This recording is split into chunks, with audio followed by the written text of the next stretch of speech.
Welcome to Positive Filter with your host, Philip Wilkerson, a podcast that focuses on friends, family, health, and career with a little self-help around the way. Please join me in this journey for self-improvement, and I hope that what I have to share will make you a better person, thus making the world a better place.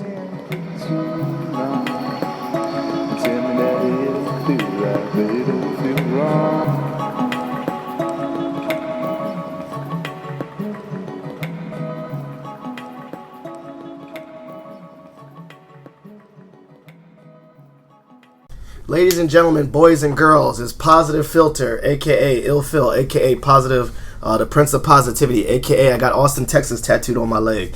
And I'm back with another episode of Positive Filter. Today I'm joined by a special guest. Everyone is a special guest because they're special to me. I'm joined by my frat bro, Jermaine.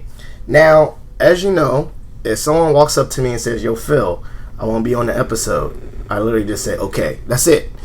I just asked that when we get on the episode, what do you want to talk about? What do we want to talk about in a positive light? And so a couple months ago, I ran into my frat bro, and he's like, "Yo, I love the podcast. I want to get on it." I said, "Sure, let's think of a topic, and we're going to talk about that later." But before we go into our topic for this episode, I want Jermaine to introduce himself. So, Jermaine, tell the listeners who you are. Hello, Positive Filter fans. This is Jermaine Williams. Just glad to be here, man, on the show. Been watching it for a while. I actually saw Phil when he had the initial inception of the program, and he had some ideas, and I was like, okay, I'll look out for it. And he's just been consistent ever since. So, hey, man, glad to be here. You got any AKAs? AKAs. Should I drop it? AKA Dre. Okay. AKA DC Dre. Okay. Yeah, there you go. Yeah, there we go. Where'd you get that from? Long story. That should have been my name. So when I came home, everybody kind of called me Andre. So it's like a family and local neighborhood friends. So, okay, Dre. So they would call me. All right, Dre. Yeah. Dr. Dre. Dr. Dre. So we share a lot. Obviously, we share the fraternity. We share the bond of brotherhood. But what we also share is that we are fathers.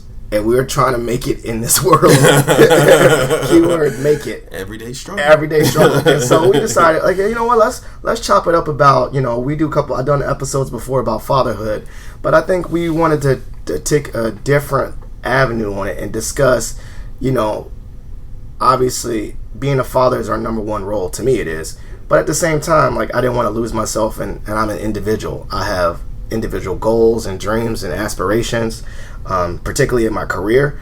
And so how do we we're going to discuss, but how do we balance? How we find that balance between chasing our individual goals and obviously still not being a ghost dad, you know what I'm saying? I don't know. So for the listeners, they know I work in higher ed. I work at a university. I work with students. I help them with their careers. So that's my side, my real job. And then my side hustle, or AKA what I'm trying to do, is this podcast thing. And so that keeps me very busy. Tell the listeners, what do you do? Yeah. So I pretty much work with the government. I kind of do government finance type stuff. Pretty straightforward job. A lot of desk work, so you got to find time to get up and stuff like that. So, but your children and your family keep you on your toes, right? So, yeah, it's always interesting. So where'd you want to start? Because it's like, I don't know. We got the outline, but let's start with How old are your kids? Excuse me. Yeah. So my oldest is 11. Yeah. Youngest just turned 5. So you got some grown-ups. Yeah. So we have about 4 of them. Yeah. 4 of them? Yeah, we got 4 of them. Yeah. So you said 11? Oh, what's the age? So 11. So the youngest is 5. In the middle, we have a 9-year-old, and then we have the 7-year-old who's about to be 8. Oh my gosh! Yeah, so I'm over here complaining about my 1 and 4-year-old. But you got 2 though. You got 2. So the rule is like you start real parenting once you get about 2, right? I feel like once you get about 2, that's like 2 real is the parenting. Two is the real struggle. I tell anyone that when you got 1, you're gonna get a little bit more sleep. You get to trade off. You get to say who's on.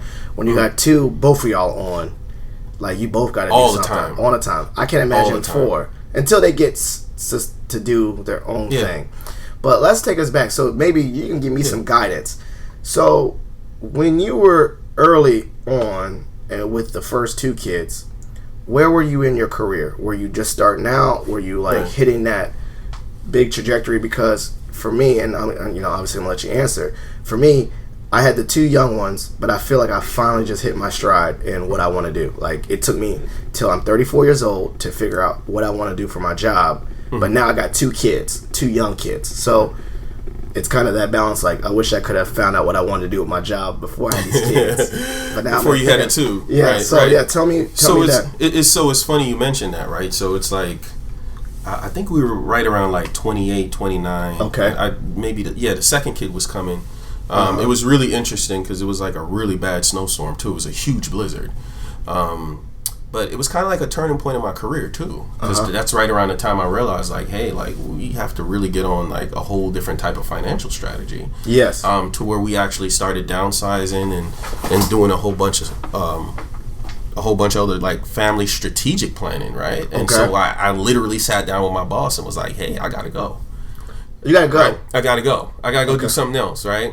So something else in career wise. Oh wow. Career wise, with a broader pay band. So all the government folks will know what that means, right? So I need something else with a broader pay band. Like, I feel doing my passion, but it's, you know, I got to do something else. Oh wow. So you were like, we're about to have 2 kids. You looked at what you were getting paid, and you had to have this real hard discussion with your supervisor or whoever was at that time. Was like, yo, I need more than this. I need more than this right now. Wow. I need more than this. And so we had initially had like grad school plans. You know, you kind of go through marriage counseling and they talk about it, try to go to grad school before the children, but the children came, right? Yeah. We got married pretty young. I was like, hey, you know, it's you and the dog, things happen, right? So look, so we have the kids, and then it's like, now we have 2 kids. We haven't gone to grad school yet.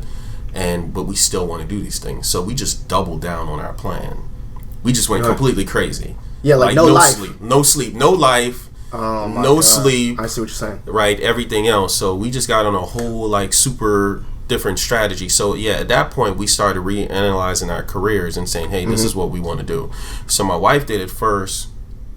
Had done it first a couple years before, and she kind of went back into teaching. And myself, I switched over into a whole different field in the government, a lot more heavy finance and stuff like that. So it actually worked out. It was a great motivator, and we actually went back to school. Yeah, so, but you had to like do that plan. See, like, I think you're right. Like, that was a lot of forward vision communication between you and your wife, setting goals. And I think I obviously admire you for that, because one is, I'm a most random person you meet. I don't have any goals. Let me rephrase. I have lots of goals. You got lots of goals. I have lots of goals. You see them out here. I have goals, but they're not. They're literally probably right there in my face. Like, I need to have this. I need to do this. Right. So I would say at the most my goals are, I would say, spaced out at furthest 2 years.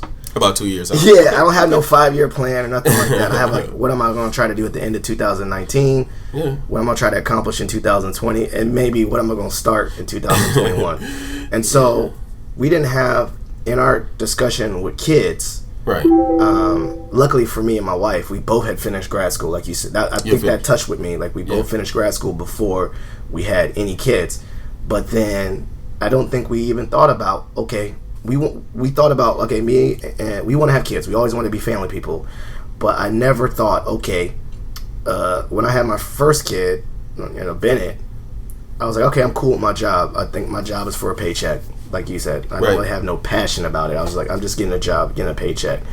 And then when my wife was pregnant with my second kid, that's when I was online for Alpha. Sorry, Maggie. I still apologize. Thanks, Erica. Yeah, but then that was the turning point where at 2017, I just started the new job at where I'm at now. Right. And I was like, wow, I really like it. I really like what I'm doing. I think I actually, it like clicked with me. I think this is where I can be. This is my niche. This is my lane. And so now I am presented with 2 kids, and now I just finally have this career goal that I have. And what I'm coming into conflict with, and I think you kind of described it as having to, the buckle down, the double down. Luckily for me, the school part is out of the way, but I'm at this part where it's like, if I really like what I want to do, I got to take on extra tasks at work. Right. And I'm only taking extra tasks to get more notice, to get more, more visibility, more visibility and stuff like that. But the thing is, I'm doing all this stuff now when I could have done all these extra tasks, joining committees, doing all this stuff when I had no kids. before I had no kids, but I had no vision like that. So it's kind of weird. Like, I wish I could have had like this. For me, I wish I could have had this like career-driven thing. Now, what age did you guys get married? At what age? 25. Us too, right? Yeah. So we got married at 25. We did the whole 2-year engagement, save thing, all that stuff, right? And I think kind of like when you go into the marriage, you have a really strong relationship. Sounds like you guys had a strong friendship because you were friends for a while. We were dating. We've been dating since we were 18. Since 18, right? So you had and me and my wife, we had a good friendship before. Yeah. And so we really didn't go in there and say, oh, we're going to have kids and this and that. We kind of like had some of the grad school plans and stuff like that. Yeah. But I can tell you, dude. I mean, there's no greater motivator than a child. I mean, you kind of go into work with this stealth warrior mode, right? Yeah. You know, true. So you have to look at it in a whole different way, right? Because I remember my coworker once told me before we had kids, she was like, hey, it was like, yeah, you need to start banking your sick time. I was like, sick time? Yes. What? Yes. This is sick time, right? But it's like, dude, like after, like you understand that rotation of who's taking the sick day. Yeah, how many times you actually been sick yourself? You haven't been sick yourself. You haven't been sick yourself, right? Because, you know, you're still like really young, you know, like 25. I'm still like, you know, in my Superman shield age, but I can tell you, dude, like that's the greatest motivator, and you kind of look at it and you jump into a whole different level of maturity, right? As far as like now you're telling your boss, hey, look, in order to feed my family and stay in this area, this is where I need to be. 100%. And if you can't meet that, then I need to go. You know what I mean? That's and crazy. So I had that conversation with my boss, and I, believe it or not, I actually got pretty good support, and I actually changed career fields, and it actually worked out. But there's a lot of there are a lot of nights of no sleep, man, because you got to get it done. Because after the kids go to sleep at 9-10 o'clock, then you know 10. Jeez, you got the late bedtime, bro. We know they're sporadic when they're young, right? So like staying up, I just finished having the last one on the rocker, so so she's down. So I'm at the dinner table doing my grad school thing, and me and my wife. The one thing we did do, we kind of did them after she went to grad school. She went to grad school first, and then I went to grad school after. You didn't do it together. We didn't do it together, which was crazy, right? So you made sure you planned that part out, so discussed it. Discussed it, right? And we went back to back, so it was like literally no sleep for like 3 or 4 years. How many? How many? It was 4 years. Like how long was both your programs together? Yeah, we both. I think her program was like 18 months. Mine was like 16 months, and they were back to back. So it turned out to be like 4 years or so. Yeah, like 4 years, just back to back constantly. So. Wow. So yeah. I mean, it's just really that you get that extra edge in your career to where you're like, okay, dude, you know, you're like in stealth mode all the time. Well, I think it is crazy because like kids are a great motivator. Like I left a job because my wife was pregnant. I was commuting into DC, and my wife said she's pregnant, and we timed my commute, and I wasn't getting home till 7 or whatever. And she's like, "Yo, this is not gonna fly. Yeah, I need you to look for a job closer to home." And that's when I started looking for jobs outside the Beltway, so I could be home in a decent time. And it, happened to work out that I got a job outside the Beltway. But then you're right, like that motivator it's a 2-edged thing. It's almost like what's it called, a win-lose situation, because as I said too, I started having these goals and visions, and like I'm gonna get a bigger house or more money, and not because I'm driven by money. I actually never, for me, in regards to what makes me happy in a job, I was always looking at what job makes me feel the most fulfilled in helping people and all that stuff. But that satisfies my goals, satisfy who I am as a person. But then at the same time, now I'm like, what satisfies my goals as a person? But I need to have some money for daycare. You need some bread. I need some bread. So I might have to sacrifice like really doing stuff for myself or being able to provide. And it is crazy, like you said, the greatest motivation is my kids. Like literally, as soon as I had my sons, I started being a little bit more on it with my work, been on it with like thinking about like what am I saving my money for? What does my retirement plan look like? I never looked at that, John. I used to just fill out the forms. Now I'm like, what does my retirement plan look like? What's my savings look like? All that, FICA. I'm about to fight you, FICA. like where's it going, right? And so like you get and it's like it's not like you haven't been that serious, but you get a whole more different edge. Like So it's like we went through that stage, and we literally went to the drawing board and we drew out our entire plan. How far out?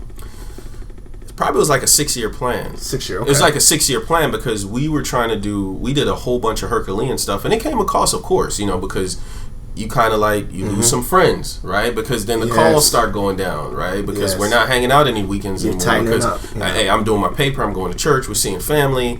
Between the kids and their activities, like I just don't have the time. So you kind of start to see, well, who's my real friends, right? Who are the guys that are really sticking around? The filter, the filter, right? So you kind of that starts to happen, and then you just become really efficient with your time, that's true. And then you go on these runs where it's like, and luckily we were younger.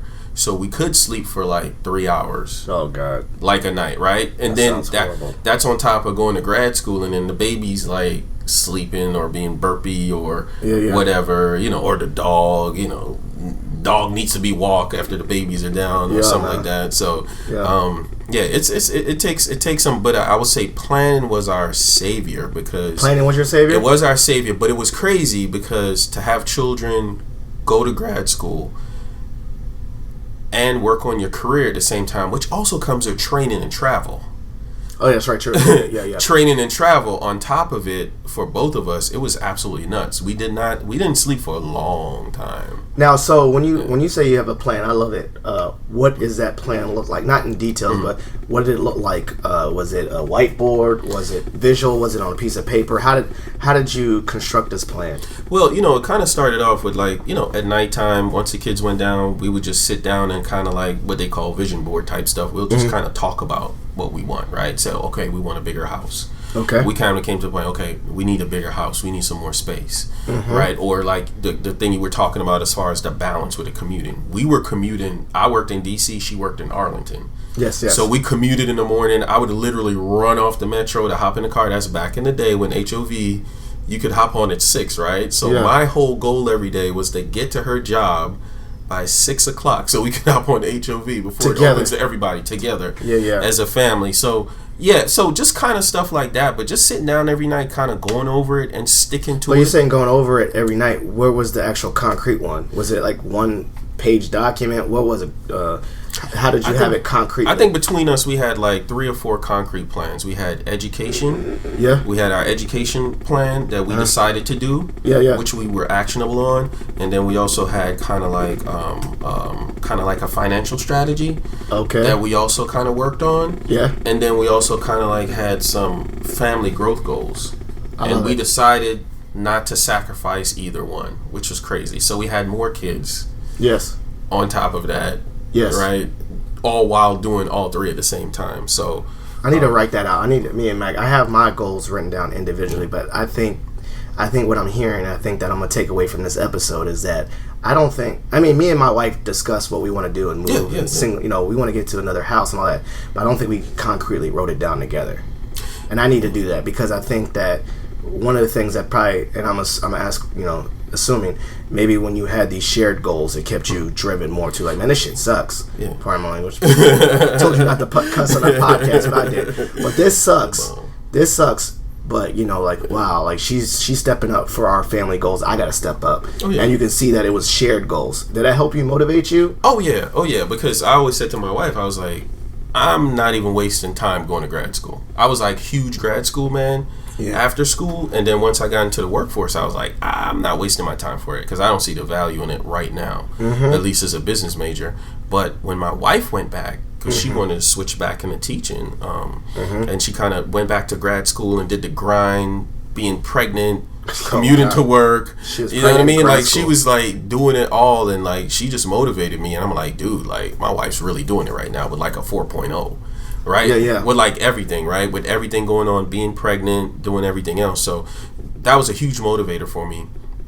And then changing career fields, kind of having that grind at work and wanted to be in that competitive arena. Because it's always that competitive pool. You want to be in the top, the top 20 percentile of your career field. So, then it was just time to go back and kind of step it up. But yeah, great motivator. My wife's always someone that's kind of motivating me, and I try to do the same for her. So I'll give you. My wife always motivated me. It was kind of hard for a long time because her trajectory. She went right out of undergrad to grad school and just boom started her career. And so when I'm thinking about this, like one of the hardest things for me is I feel like I'm playing catch up right now. Like she was already starting her career and doing what she wanted to do when we got married at 25. I literally had just finished grad school when we got married. No, actually, I was still in grad school when we got married in 2010. I graduated in 2012. So she had already finished, and starting her career, and I was still in school. You know? So I felt like I was always playing catch up. And then for the longest time, since I graduated in 2012 to now, I feel like I was just kind of floating, like just getting a job just to get a paycheck. And now I actually have a job that I really, really enjoy, and I have goals, and I have vision, and all that stuff. But then I did it while we had the kids. While you had the kids. Yeah. As opposed to she had all this stuff. I would say in my wife's point of view, I think she laid down the foundation for what she wanted to do with her career pre-kids. Right. And I feel like, so now all the extra grinding that she needed to do, she just needs to do her job very, very well. As opposed to me, I feel like I had to do exceptionally well because I'm still starting off, if that makes sense. Like, I feel like I'm in the entry. No, I get you. I'm not saying entry level, but I feel like I'm in the cusp, and she already had supervisors looking at her as a leader, on her job. She's been a leader at her job. I feel like this is the first time a supervisor's ever called me a leader. Right. Like now, they call me a leader now, or they think I'm the man at my job. But I was never considered the man. But everybody has their own time, right? Has their own time. So I started off very young in my career. Like I was in industry as a manager, right? Yeah. And I was in industry as a manager. I was a supervisor in the government, really super young, like 23. You were a supervisor. Right, already supervising people. I was already doing that stuff like really young in my career. But at the end of the day, it's what's going to make you, what part, quality of life, right? Can I be a supervisor here and be significantly underpaid? Or can I go into a field and be a specialist and have a broader pay band and use more of my skill sets from my business background? So you kind of you have to look at it like that, right? What's the, a greater level of satisfaction for you? So I would say, look at it like that. And plus, everybody has their own, you have your own kind of career, natural progression to where you are, because sometimes you force yourself into something and you won't be happy. Right. Right? Because if it's not your time to lead, you shouldn't lead. And I tell people that all the time, right? If you're not ready to be a leader, because once you become a leader, you become a parent at the job. Right? Right. So no matter how good you are, no matter how excellent you are at what you do, right? Always remember, you flip to, right now you're in an 80-20 rule, right? You may lead 20% of the time, but 80% of the time it's you being a specialist. When you become a leader, a manager, it's 20-80, right? So 20% of the time it's about what you know, but 80% of the time is how you manage the people. Yeah, I thought about that too. My supervisor really didn't get a chance to be hands-on with students anymore. She just basically has to do more managing us. Managing up, yeah. And I you notice that too. Like, as you move up the trajectory of a ladder, the less on the groundwork you do. So, for instance, in higher ed, the higher and higher you go up in higher ed, become a dean, become a whatever. You don't even see kids no more. You don't even see students no more. You don't. Like, I love working with the students. I'm on the ground working with the kids. It makes me feel young. But I noticed that in higher ed, if you want to move up the ladder and the trajectory in higher ed, you're going to get further and further separated from the kids, from the people. From the work. And at that point, you're literally, as you go up the ladder in higher ed, now you're just delegating work to other people below you. That I never thought about it, but I definitely think it's delegation, 80-20. And are you happy with that? Right? I don't know yet because I got no money. Maybe the money will make me happy. Right. So it's that funny part, right? So it's like what are you going to be happy with? And there are. And so I call it Jermaine's philosophy, right? Okay, Jermaine's philosophy. The Dre philosophy. The Dre philosophy, right? So I was a management undergrad. I don't believe everyone should be a manager. And unfortunately, a lot of career fields, it forces people into being a manager. So I think we should have specialists. You should always have a natural career progression between being a specialist and being a manager and still be able to get paid the same amount. Well, I mean, that's true, but every time to get more money, you have, that's right. Like, why couldn't someone stay in their lane and see students and get more money? Right, exactly. But at the end of the day, they're going to say, like, when they looked at the HR thing, the people that get the most money are the ones that move up and have people under them. And have people manage them. Right. Yeah. And so that's part of the problem in all careers, even in government, right? We have this thing where we're forcing people into management who don't necessarily like it. No, they don't. Or want it, right? Like you said, your energy comes from the people, Yeah. right? So you have to find a way as you go up that career field to say, hey, how can I interact with my folks? How can I feed off their energy? How can I still be in a student body and kind of engage with the students and have that one-to-one relationship and really have an open door policy to where we can look at you, right? Yeah. And say, hey, and get paid. And get paid, right? Yeah. You know what I mean? And be balling, right? Yeah, You know, so you want to be that example to them too. So yeah, it's always that challenge in all the career fields, man, to where you have that, and I still go through that now, to where I'm still trying to balance that, and then also being a family guy. Exactly. Like, remember, when you become a manager now, you're working a whole bunch of excess hours Yes. than you did before. Yes. So that's True. one part I don't miss, right? I don't miss the excessive hours. I don't miss the paperwork. I don't miss the performance reports. Yep. Right? I don't Yep. miss tracking progressions. I mean, I still love coaching. I love to coach. I still do that with my peers, but I manage projects now rather than people consistently. Yeah. See, projects. Because you said that too, and I think one of the things that touch base is we're in that young, I think this is the age in our 30s, slightly 40s, is where that's where you're on the cusp of you're in between the actual entry level stuff maybe and the higher upper stuff, because most of the people that are above me in higher ed are in their 40s or so. But they get, with that being said, is I know they work longer hours, so they're probably away from their families. Or they don't have families. Or they don't have families. And I've noticed that too. I noticed a lot of people that are the top people had put families completely on the back burner, and now they're in their 40s, whatever, with no families.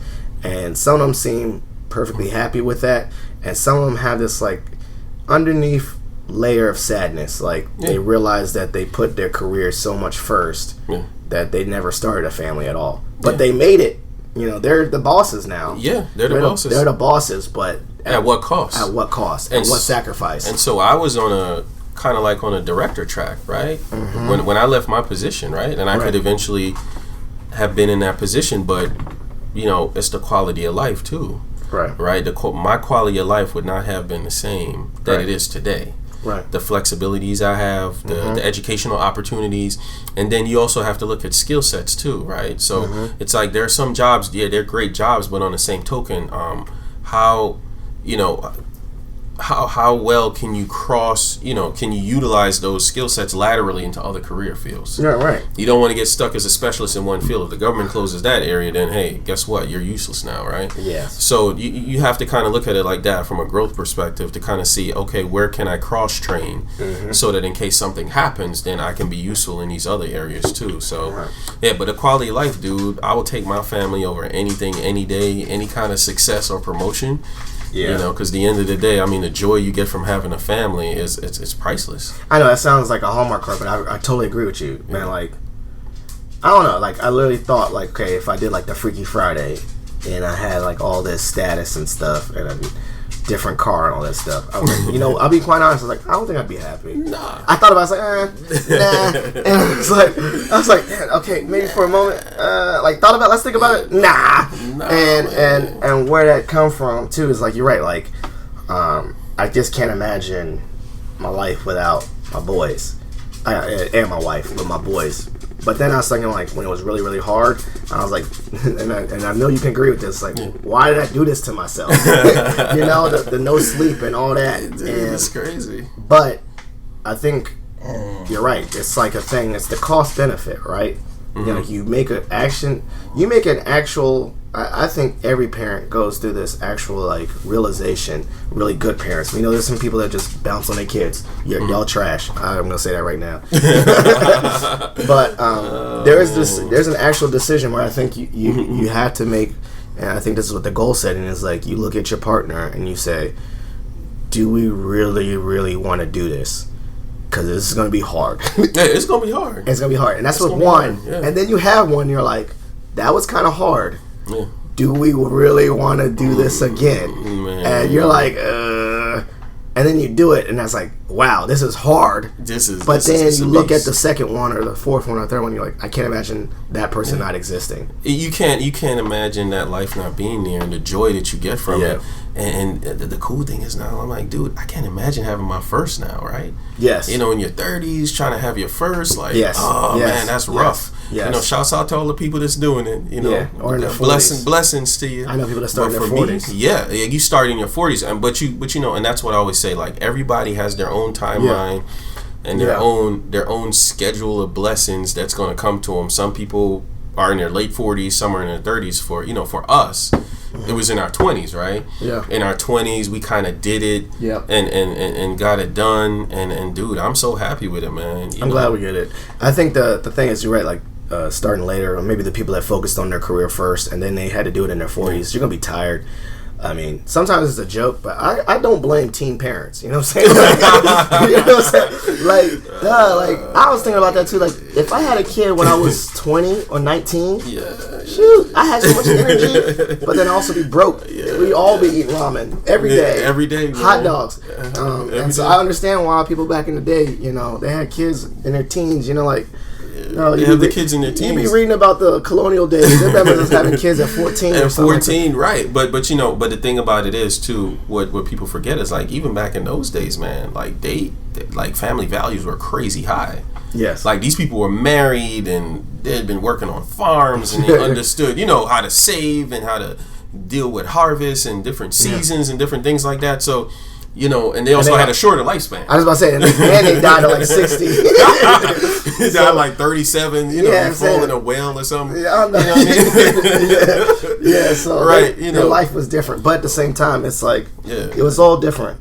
I think society has this, American society has this really, really paradoxical mindset. Like, it makes you kind of a crazy person. They're like, chase the American dream, make money, get rich, and then also have families, and then you have in the work culture, right, people saying job first, but just the society and world and the Bible or religion, whatever you want to say, tells me I need to be a family man, but then I got a job that says grind 24/7, forget family. It's like this pull, right? It's crazy. And so it's hard. I think you have to, like, literally put your feet in the sand really firm and say, I don't care if society's telling me to grind 24/7. At 5 p.m. I'm going home. And I'm going to my kids. I need to have that balance. I don't care, And we can do like 3 episodes on going home on time, right? Yeah, I've struggled with that. And I will say I struggled with that because as I've gotten better at my job, there's times where Maggie has texted me and said, you were told me you were going to come home after such and such, and I lost track of time at work, and I was trying to get extra stuff done. So the commitment level, and so I'm a recovering workaholic, myself. I don't know if I'm starting it because I go overtime. So in that transition phase, when I told you I went from being a manager to being more of a specialist, that was a huge part of it, right? It's the family time. It's being able to come home at a certain time. Being able to commit to coming home and going to activities, right? Yeah. I would have missed 3 years of my son's taekwondo. Yes. 3 years in my son's taekwondo if I was still a manager. Because I could not make it home in time at 5 o'clock. Yes. Like to attend those events, right? So it's like critical times like that that you just don't get back. Right. So it's just the commitment level, and you have to switch it around, and you have to let people at work know, look, I'll get in here as early as possible, but I'm leaving on time. Right. I'm not staying here. I'm not going to happy hour. Yeah, happy hour. You missed those. Yeah. I'm missing those. I'm not going to happy hour. Mm-hmm. I can't hang out with y'all on the weekend. Right? Yeah. It's just I gotta come here and work, but you still try to balance it though. Yeah. You still try to balance it out a little bit so that there are some days when, and my wife's super supportive. Shouts out to her. Shouts out to you, Erica. Love you, honey. Yeah. So the thing about it is that she's mad supportive. Yeah. And she understands there's some days I have to go because for your career you have to go. And that's the thing where my wife has said that she's like, okay, now I know you're trying to do all this stuff with Alpha. I know you're trying to do all this stuff with the podcast. I know you're trying to do all that stuff. And I was like, you need to learn how to cut and say no to certain things. But if it's really, really related to your career and you can explain it, I was like, I can't even argue with you. So that's the support thing. So support. She was like, okay, are you giving your time to hobbies, or are you giving something that's going to trajectory the all of us, help the whole family? So she's like, if this is a work event at night, and you said that you put on the calendar that you're working at night, and it's working. She's like, I'll hold down the house. And so it's that time, that balance. Like if I have to, I feel like I had to say, what is the tangible thing that is? Why is this time sacrificed away from my family if I can explain how it's going to work for us in the bigger scheme. So like, I'm getting, like I said, more notoriety with my supervisor. I'm making connections on campus or something. I have to be here at this night. But it's just hard because you're right. Like, I think I will say it's hard because we want to have these values of being a family person, but we have built in a work culture in America that, like, it's a hustle mentality. It's the work-life balance is trash here in America. I think it's tough. It's not as balanced as in other countries. Obviously, I looked even on the world. I think we're like ranked 18th in happiness. Like when they did a happiness scale, we're ranked 18th in like Denmark or Norway, where they like make cheese or something. I don't know. They're awesome. They're high, but it's because we have this shift, right? Like, what do we value? What do we actually reward people for?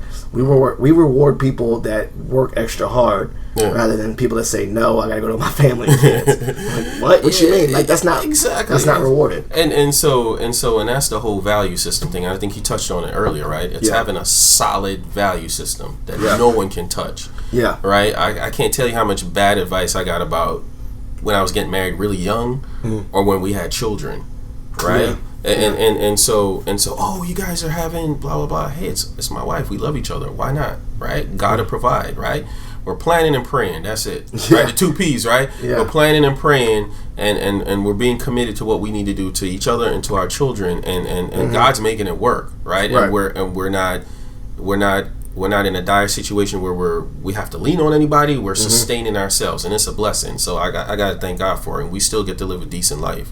But it's just having a solid foundation, man, and just realizing, like, dude, if whatever formula is working, and I always tell young people this, and sometimes they ask for advice in relationships, and I said, dude, whatever's working for you in your house, that's good. It's a system. Just stick to your system, work your program, and it'll work out for you. You kind of stick to it. So your value system, we always had it, and I'll I got awesome in-laws, and I got my mom's super awesome, and they instilled in us really good value systems to where, like, when we got together and we put our heads together, it was just like we were in our own world. Yeah. And you said that the own world too. I think the nucleus too. There's been times where I've noticed now, and you said the friend filter and the life filter is like, when you have kids, you tighten up. Like, literally you suck in and you think about, quite honestly, it's almost like a selfish thing. It's like, us four. That's it sometimes. That's what it seems like. Like, I'm doing what's best for us four. If we got to go places or leave early or not, you can say I don't get to spend things like you got to think, like, what is the best for me, my wife, and my 2 boys? And sometimes the extra people won't get as much time. And as you said earlier, there's certain people that will understand that. The people that understand it are your people. For instance, if you have a supervisor that says, yo, I got to go right now. I got some of my kids to work. Like, I got my kids' stuff. I'm so blessed and fortunate that I have a supervisor now that's like, done, go. Just go. I know you're going to do your work, so go leave early, leave now, whatever. Either use time off or stay later another day. We'll work it out. Boom, go. And then she's never made me make that line. In that line, don't make me go. She never made me, like, make a choice between my kids and my family. And then, like you said, those friends too. Like, I got hardcore friends, like ride or dies, that like know that we won't see each other for like 6 months. We won't see each other, but they text me. We text each other back and forth. We stay communicating with each other, and they still accept me as a good friend. And then there's the people that just fell off completely. And that's real. And so you got your present friends, right? Those are the cats that's like, unless you see them, you're not friends, right? And then you got your real friends who are the ones like my best friend. We haven't seen each other for like probably 11 months. Just because of kids, right? He's got kids, I got kids. They just had a young one, and including distance, it's hard. But you text. But we text and we talk and we lift each other up and we're brotherly about it. Or even frat, right? Sometimes there's some things I just can't go to, and I see the pictures. I'm like, oh man, I wish I could be there, but I'm just as happy because they understand and they know that, hey, he's with family. Like, he just can't be here right now. And that's why I tell people, too, like, if you have a family, you got to wear it on your sleeve so everybody knows who you are. Because there's some people, you got to go to work. Like, my boss knows I introduce myself as Jermaine with a family. This is my value system, right? This is me. I will come here and work as hard for you as I can, but on the same token, if I have to go, I'm gone. I'm gone. Exactly. And like, no doubt, I had a boss that straddled that line before. Like I said, when I was a manager, and I was like, and I had to tell him, I had to let him know. I was like, hey, I will personally go up to HR and quit right now if I can't go and help my wife, take care of my son that's ill, right? Yeah. And it, and he had to. And it kind of it helped our relationship because he understood how important my family was. Because he said, "Here's this young guy that's here that's telling me that like he will leave this job himself, just to take care of it was something really petty, right? It was something really petty. I mean, unfortunate. God rest his soul. I mean, he was a petty dude, right? Yeah. but he was like, but it was the beginning part of our relationship, and you had to set that line. You had to set that line. You got to set that precedent right away, and let them know, hey, this is my family. But then you also got to perform. That's the truth, too. I was about to say, like, if you're gonna leave early, which I've done, then make sure that your tasks are done when you get a chance to do it, and that you're not that one guy that says, "Where's Phil's work?" Yeah. So like, if you got to make it up later or stay on the computer, I go sometimes like if I had to leave, but then I was like, okay, well then if something was due tomorrow, then I had to stay up at night and do it. But I was able to leave and be where I need to be with my kids, so I'll just do it later. But I'll make sure it's done because, as you said too, you don't want you to take advantage of a cool supervisor that lets you have all this time and then you can't deliver. So we went on vacation last week. I switched jobs recently, went on vacation last week, so I didn't have all that leave time, but still on the same token, I worked like maybe 6 to 8 free hours just to make sure my work was done. Yes. Right? Yes. Make sure my work was done because I'm still establishing myself, right, in a new environment. So I'm doing 6 to 8 free hours, not asking my boss anything to make sure my work is done. So when I'm out of the office, like these few days or whatever, right? No one can come and say, hey, Jermaine didn't do his work or whatever, right? Yeah, exactly. So you're kind of building in, and you never want to use your family as an excuse until you actually need it. Yeah, exactly. Yeah, you need it. When there's an emergency, like they know there's an emergency. And they let you go. And I love, too, that you set the precedent of who you are first. Like, you didn't introduce yourself as Jermaine whatever. You said, Jermaine, I'm the family man. So that you know that identity is, that's my identity. And I literally do that too. Like literally when people ask me what I do or whatever, I say I'm a father. Like, like I think that's my main identity. I'm a dad or I'm a husband. I'm a family person. That's who I am, Philip Wilkerson. And then I say I happen to work at a university, blah, blah, blah. And so I set that foundation too, so people know that like if I'm not around or not doing this stuff, it's because family is first. Family's first, dude. And so I think you're right. Like you had to set that precedent. I set that precedent with not only my work, but I set it with new friends I meet. Yeah. I said it when I was online. I'm like, yo, this don't suck. You know I got family, right? Yeah. So I set that precedent. Like everyone knows that that's the identity I'm walking through first, and that's what's most important to me. And I'll even say though, but I definitely, you say recovering workaholic though, there is a strong conflict in my head about being a family man and always feeling like I'm not doing enough to advance myself professionally. Like, you know, like that limited time, like that window. Goddamn, I wish I could have. Why we gotta go on a trip right now? I gotta get this done. I gotta do this. You know, why I gotta be home right now? You know. And it's not even like it's funny. It's quite honestly like I never thought about like I want to go back to work. Like, you know, there's a dinner with the president of the university. I just gotta be there. And she's like, why? I gotta network. You know, like that's the work. It's not. And she's like, it's not really work, but it is kind of like networking and making connections. Like maybe it's not tangible money, but it's like it's gonna plant the seeds for later. But it's out of the home, so it's like I really gotta weigh it. Like, what is the return on investment? What's the return on investment of me being out of the house? And if that return on investment of me being out of the house is not worth missing out on a soccer game or whatever, then I have to make a real concrete choice to say, you know what, I can't be there. You can't be there, and that's hard. And that's it's hard, and it's an everyday decision, and you got to straddle that line, and then sometimes too, you know, it's like times like you got to double down, or you make it a couples event, right? Yes. To where like, hey, all right, get the babysitter. I'm gonna bring wifey with me, you know, or bring another couple with us. And then we can kind of do this social thing together, right? So like some of my fraternity events, whatever I can bring my wife and my kids, I bring them. Yeah, like the cookouts. I try to combine that too. Combine, right? So my wife and my kids, or gala or dance or whatever. Exactly. So my wife's date night. Let's go. my wife's been to the ball. She's been to the gala. She's been to whatever. This weekend she's gonna be at another event with my kids, right? So it's just like, it's part of your identity, and then they become involved, and then it becomes an entire family commitment, right? Right. To where they all understand, or even it's a work holiday party, right? Yes. You kind of involve them in that and kind of balance it out a little bit, and then sometimes when you got to double down, I'll call her. I try to give her advance notice because it sounds like you got a planning wife too. Planning wives, you need to give advance notice. Advance notice is my Google Calendar. That's my boys, man. That's everyone. They know I use Google heavy. Yeah. You saw it too. Record podcast. I put that out there earlier. So just planning. So my big thing I would get in trouble for is just not giving a heads up, right? Because I'm so deep in the work. I'll get in trouble. Not giving a heads up in time. And she was like, I was expecting you. I have dinner.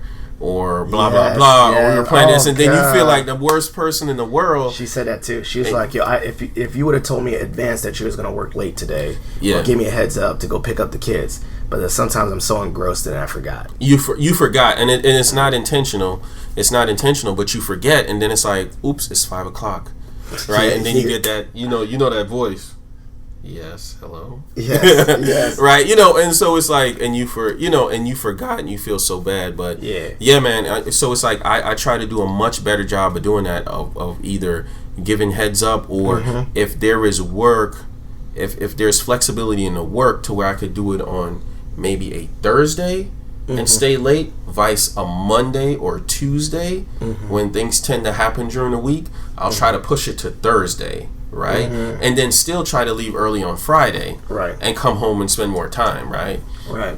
So just a little bit of balancing and techniques, man. It's crazy. That you kind of do. So my question to you, right? So as a dad, right, with young kids, how do you travel? Solo. I went to Austin. I went to Austin solo. I went to Vegas. Well, we went there. We went there solo. I was solo. We went there solo. And then when we travel for family vacations, it's just like praise. Let's just do a big prayer and get in the van. Like we go get in the van. We go in the lake. We went to the lake and we all had to stay in one room, one hotel. I mean, not hotel room. Literally, we've been every time we've done a family vacation. We've stayed in one room. Like, we had the kid on an air mattress on the floor. Oh, me and Maggie in the bed. Shouts out to air mattresses. Yeah, shout out. Greatest invention ever. Sponsor me. And then we put the pack and play in a closet. The pack and play in a closet though, so he got his own space. Yeah. It's not fun. I tell people there's one episode I did before, but when you go out of town with your family, it's not a vacation. Dude, it's a trip. War. It's a trip. Yeah. Vacation means strategy. When you think of vacation, you think of relaxing and kicking your, pina coladas and umbrellas and the drinks and the coconut, the pineapple. No, you don't do that. You chase kids around and you literally have transported the craziness of you've transported the craziness of your normal home into a different scenario, into a different location. Most times in a small, cramped room because you're sharing it with someone else. Because you're sharing it, and so we went to Disney recently, right? And so shout out to that. I love Disney. Shout out Disney. High five for Disney. Yeah, high five. A virtual high five for the rest of you guys. So Disney is like the American landmark celebration for families in the summer, right? Family trips in the summer, right? Yeah, whenever you can go to Disney, dude, you gotta go. Like, best customer service ever in the world, right?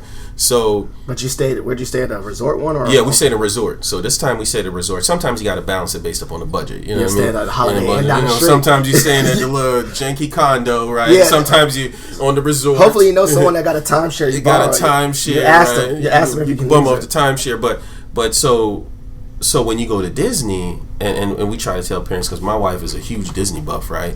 But when you go, you have to maximize your time. And it's literally strategy, right? So we're planning and packing really hard. We're walking really far. It's hot. It's sweaty. Yeah. But they're having the greatest time in the world. The kids love it? And you're dying. Oh, yeah. Okay, at least that's what counts there. Yeah. The kids love it, man. The kids love it. They don't know you're hurting. They know you're tired. Oh, man. You got to plan for it. Dude, we've worked out before. Was you drinking water? To make sure. Oh, yeah. A lot of water. Did you drink booze Tons there? of water. Yeah, this time they had something. They added it to the dining plan. Shouts out to Disney. They added booze to the dining plan. I heard people doing the dumb thing where you go to Epcot, and when you walk around Epcot, you drink different drinks from the world. A lot of people drink. No, I'm saying, but you drink the different drinks from different worlds. Yeah, like I'll drink the beer Germany and drink some sake. Yeah. Well, I wouldn't do that because I feel like it's a hot part that I'd be over it. I'm too old. Adults got I'm too old. I was like, that doesn't seem like when I saw that, John, like as a BuzzFeed article. I was like, I have no desire to do that. It's a lot of fun for a lot of people. Do it with the kids. Do that with the kids. Could you imagine doing that with the kids, drinking around the world and pushing kids around? Yeah, people do that. I feel like that would just be a recipe for hating your life. Nah, not really. It's amazing. Like a lot of people do it. Now we don't do that exactly. So we may have like a nice mellow drink at the restaurant, right? Yeah, is that at the restaurant? But there are parents that straight up walk around and they're getting like that's the only way they can cope. You got a bunch of crazy kids. It's hot. They got in line, especially if they didn't plan ahead. Because it's all war strategy to plan ahead to make sure that you can get on. Did you bring the in-laws with you? That's what I would have done. Yeah, we've done that before too. Where they can like help you with the trip. And then, and then the in-laws chill, and then you go out at that night, like that. Like you go out for nights. Yeah. But see, like you go out because the kids is in the hotel being watched, so you can go out for dinner. You can go out, yeah. So sometimes that, but the big thing that we try to do is a day on, a day off. So one day we do an entire day, shut the park down. Fireworks, everything else. Everybody's bummed. They're gonna sleep in the next morning. Okay. We chill at the pool, right? Oh, you have a day. Oh, for day the whole on, family. day off. Don't go to parks back to back. You're gonna die, right? Oh, gotcha. It's gonna be crazy, right? That sounds like a fun because the resort should be nice enough that you can chill there too. Always, right? Even the cheapest condos have some sort of pool or something. Where people are like, man, chilling, watch a movie. The people who refuse to go back to the park, I'm never going back, right? That always happens, right? That's me in Vegas. I did that on Airbnb. I didn't go back. I was like, I was over it. I'm done. I'm not going back. I'm not going back. Yeah, but you do that, and then so you guys tend to drive. You try to drive. We have not gone anywhere on a plane yet together. The four of us, we have not done that, and we've only driven. And I think the furthest place we've driven to so far is Outer Banks. Okay. The four of us. I think solo would just when we just had Bennett. No, I think that was probably the furthest. The furthest, yeah. Deep Creek is not that far. I think so far as the four of us as a unit in a car. Or a van or whatever was Outer Banks. Yeah, and we stayed in one room when we got there. It was a beach house, but we stayed with my family, and we all had different rooms. You kind of did. We had to stay in our room, and it was kind of hard because when we go on trips with the young kids, if you have them and they wake up all early, you don't want to wake up the whole house, so you got to figure out what to do. Like either I get in a stroller and roam the streets, or get in a car and go get coffee or something like that. Take one of them while they're like awake at 6 o'clock in the morning, because I don't want to wake up the whole house at 6. So I got to take one of them out of the house. So it's like that crazy stuff, things like that. Like, and you got to plan. If I was in my own house, I don't care. If you up at 6, we're all up at 6. Yeah. But you don't want to wake up someone else on their vacation. Right. And they are always nice about it. They're always like, oh, don't worry about it. And they're like, you really don't understand. In the back of their mind, understand what happens when the kids wake up? Or in the back of their mind, they hate you. Yeah. They want to sleep in. Yeah, they want to sleep in. And then they don't understand. Oh, it's so nice. Like, nah, that's okay. We'll stay at the hotel. We'll just come around in the morning. I would like to do that. Right. Sometimes we have to do that because it's just like you said, it's the balance thing, right? I've done that too when we had a family reunion, and we were like, everyone was saying maybe you felt like you're being antisocial in the family reunion. But we was like, we're gonna stay in this hotel and have our own space. I'm sorry, y'all. And when we got to leave and get one of the kids to go, like, oh, do you want to stay out and hang out with the family staying up? We're like, one of us will stay up, and then the other ones will go back to the hotel and put the kids to bed and stay in. That's it. Yeah, their night's done. You got to balance. Their night's done. You got to balance, because then if you throw their routine off, then they get all jacked up and messed up, right? Yeah. So no one's having fun. So another thing I want to ask you too, right, is like, you said you got a minivan. Not yet. You didn't get one yet? No, I borrowed my parents, but I want one. You want a minivan? I want one. So you're at that point, right? That's like dad. That's like next level dad. I wanted one. I wanted one when it was just me and my wife. When it was just you and your wife? Okay. Yeah, I wanted one because I wanted the TVs, and I wanted. In high school, I used to take my parents' family van around partying. It's the party van. It's the party van. I literally rolled up to parties in a van, and God rest their soul. That I love our minivan. We've been up and down the East Coast. We got Town and Country. See, that's the one I want. Buy American, folks. Buy American. Okay, Town and Country is what I want. Is it black? What color is it? Yeah, it's black. Okay, I want that too. Do you got the Alpha tags on it? No. It's my wife's. You know what I mean? It's just like the family. When we get a family van, I'm putting Alpha on that. That's a family one. That's my family. I'm gonna call it the Ice Wedge. The iceberg. The iceberg. That's what I want. The iceberg. The floating iceberg. The floating iceberg. Okay. We already know it. If you want to help me buy a van, I'm gonna get the alpha tags on it. Dude, it's the coolest. But I love the minivans because they drive so. And like you said, they have the entertainment for the kids and all that other stuff. Dang, and we've been up and down the East Coast. What's the farthest you've been with all 4 kids?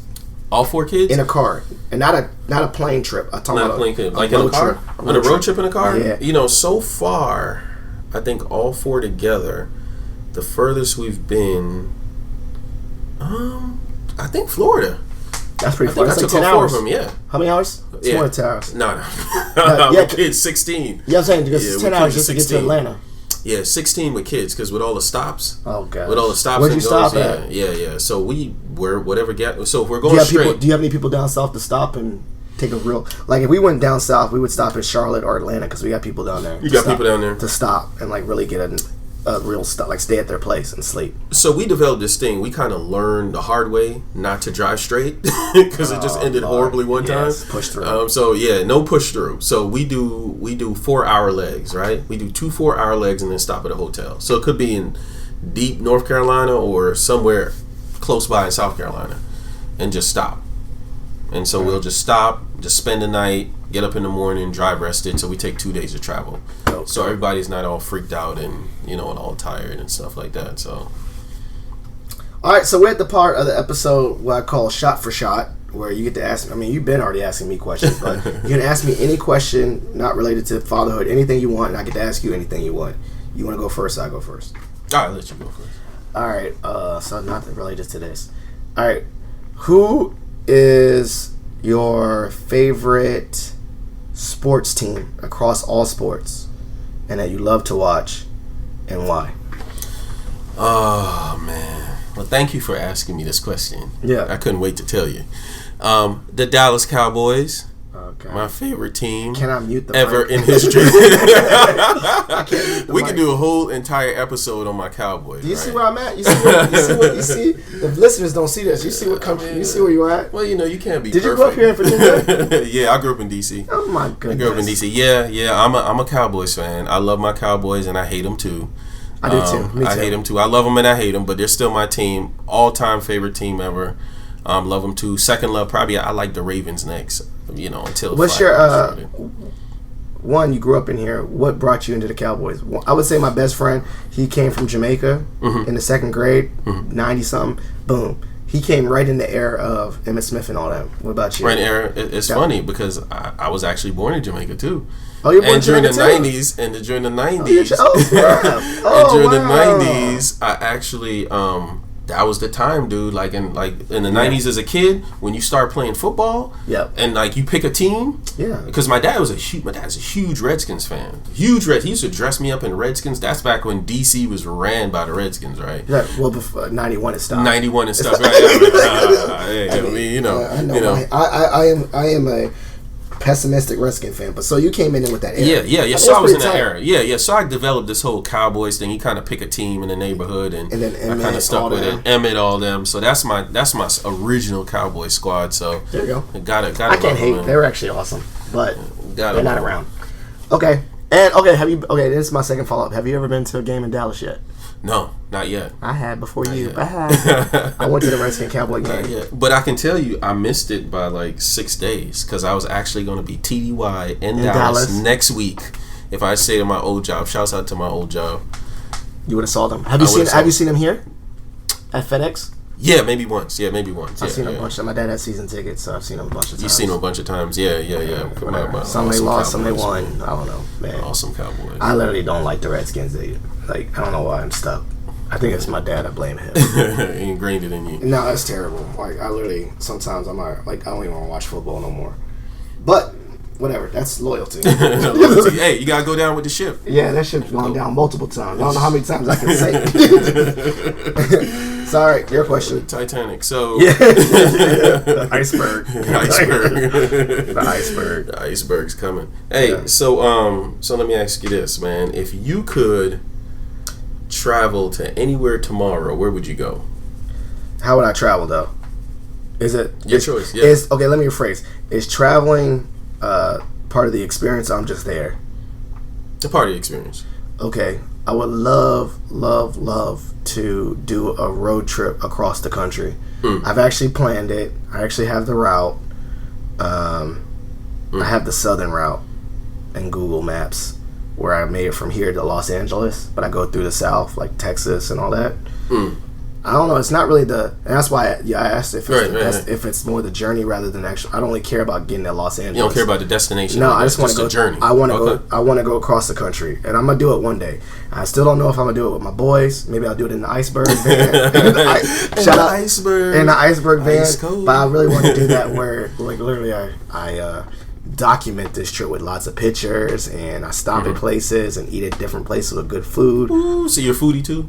I mean, you a foodie? Like, you see my gut, you see my tummy, man. You see all this? Got that dad gut. I got it. Straight up. I love everything. I got beer. I love it, man. If they got booze and food, I'd be happy. You be food. Yeah, but I want to go the southern route where the good food is at. So literally, I would go down Charlotte, Atlanta, but then I don't know, Alabama, whatever. But I have to hit New Orleans. New Orleans, yeah. That's what I was going to say. And then when I hit New Orleans, then I just go through Texas. Got to go to Texas. And then when I get through Texas, I'm going to go through the Southwest, like New Mexico and all that, Arizona, to get to California. And I figure along the way, it's going to be beautiful sights and good food. And booze. I kind of, I don't know if I can make it through Kentucky. No, you really don't go through Kentucky. But whatever, I'm gonna try. And that's that. Like when you ask me that's what I want to do. I really want to. That's tight. I like that. I saw the northern route.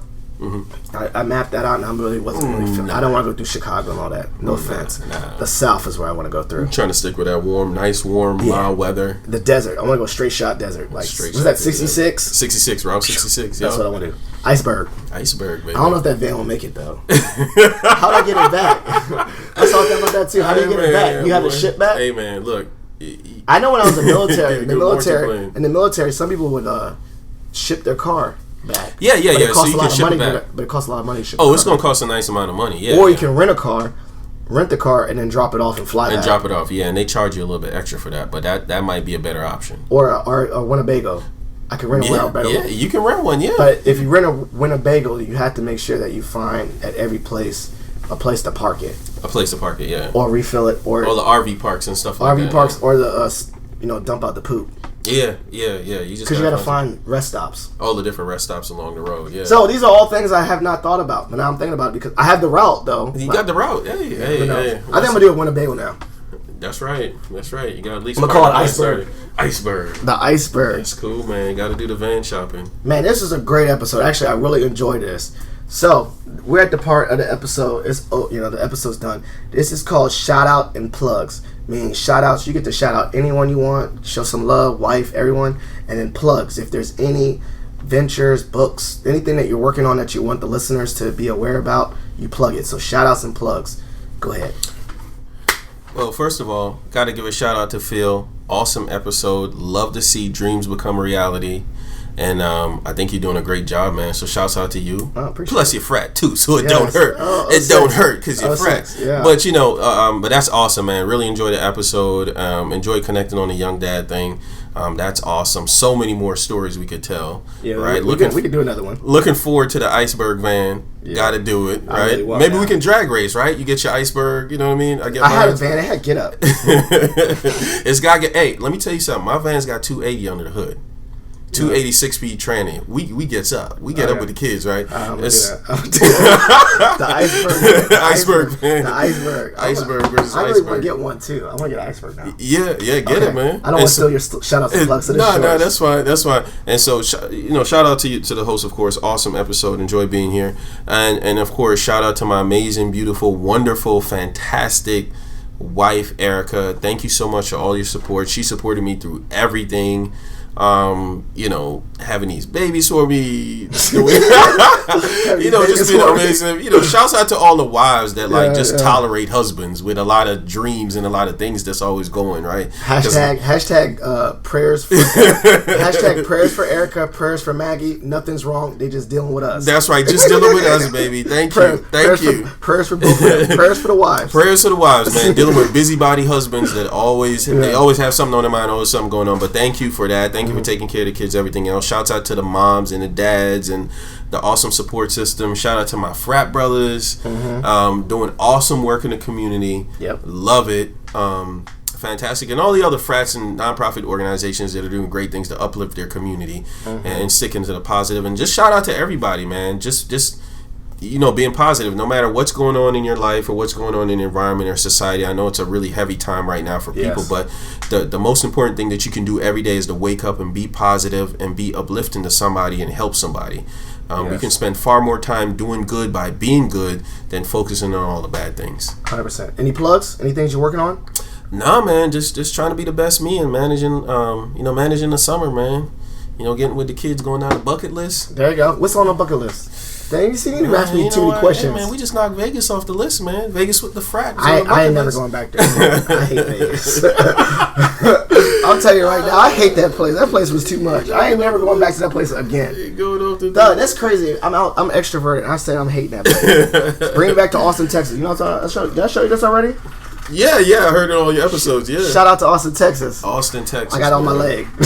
Man, shouts out to Dallas, Texas, man. I love you, Dallas. Can we mute the mic? One day. You're on my bucket list. I would have mute the mic off of that. I missed like 10 trips to Dallas. That's sad. So, Jermaine, thank you so much. I say this, I say this about everyone.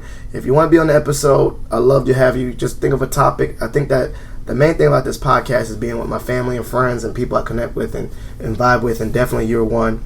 And obviously we're going to have to do another one in the future, 100%. Another episode, maybe a catch-up one or some other topic, maybe how trash the Cowboys are. But you always got my support on whatever you do, and I appreciate your support for whatever I do.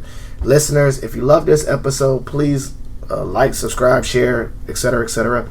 If you got any questions, leave a question for me, because I do sometimes some Q&A episodes. I love to hear from you, the listeners. And I think that's about it. We out. All right, peace. Thank you for listening to Positive Filter, a podcast that focuses on family, friends, career, with a little self-help along the way. If you enjoyed this podcast, please share it with your family and friends, and like the Facebook page, Spreading Positivity of Movement. Thanks for listening.